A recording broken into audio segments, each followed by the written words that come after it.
Hi, everyone. Happy Saturday. Happy Saturday. I hope everybody had a wonderful week, and I hope that you enjoy what looks like it's going to be a beautiful weekend.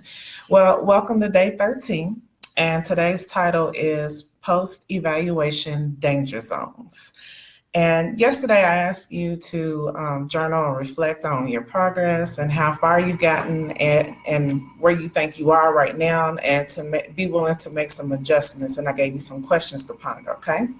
So now that we've done that evaluation, today we're going to talk about some things, some common pitfalls that I know I experienced, and when talking to other people, they experienced as well as they were on this journey. And quite often it would come up as you were evaluating and assessing, okay, so where am I? What kind of progress have I made? Okay, so we're going to talk about some danger zones. And these danger zones, just be mindful of them. So if you know about them, you know, okay, this is not normal. I need to get out of this. I need to get some positive reinforcement, and this is what I'm falling into. Or maybe you're already in it and you need to get out of it. All right, so the first one is refusing to let go of what's not working. So we've talked about some things, and one of the most important things we talked about was the narrative, okay? So let's just say that since we've talked about this narrative, you are still operating from the old narrative. And for some reason, you just can't hold on to the new narrative. And what do you think is going to happen as you move forward by using the old narrative? Because when you were using the old narrative, it didn't work for you. And that's why we came to the place that we were, where we were dealing with a dark place, challenging situations, and even depression, okay? So you gotta learn how to let go of those people, places, and things that no longer serve you. They can't go with you in this next season, okay? So refusing to let go of things will definitely hinder you moving forward. Next, I want to talk about is situational faith. Now, I call this situational. I don't even know if it's a real thing, but it's what I call it. It's situational faith. Basically, I'm going to have enough faith or to limit certain things that I will do.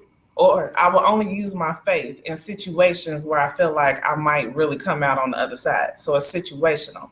But there are limits to when I use my faith. I'm not going to use my faith to really step out there and to do something. I'm only going to use my faith on situations that I can control.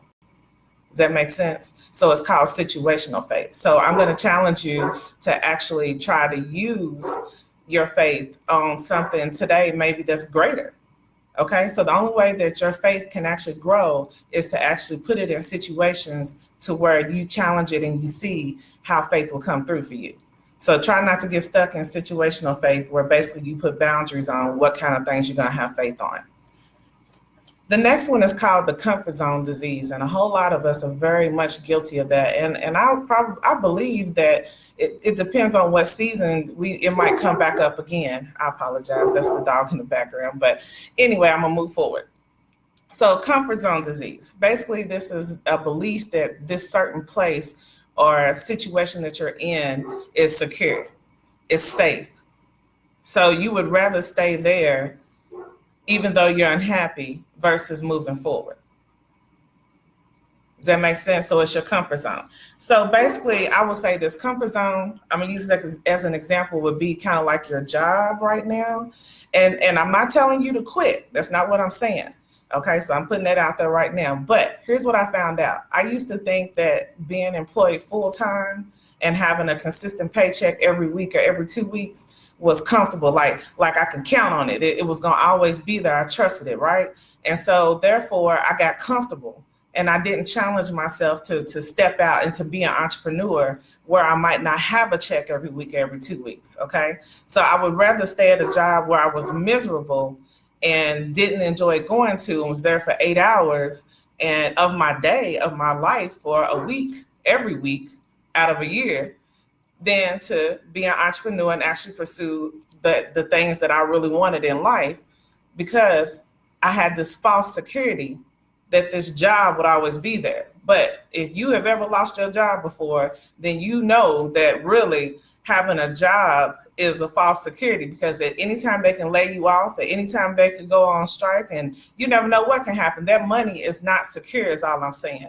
So you want to make sure that you don't get in a comfort zone. Or even if you want to talk about staying in a certain city your whole life, because that's what you've known. And there's nothing wrong with that if you enjoy staying in a certain city your whole life. But if you have something deep down inside of you that wants to venture out, I'm going to challenge you to actually venture out.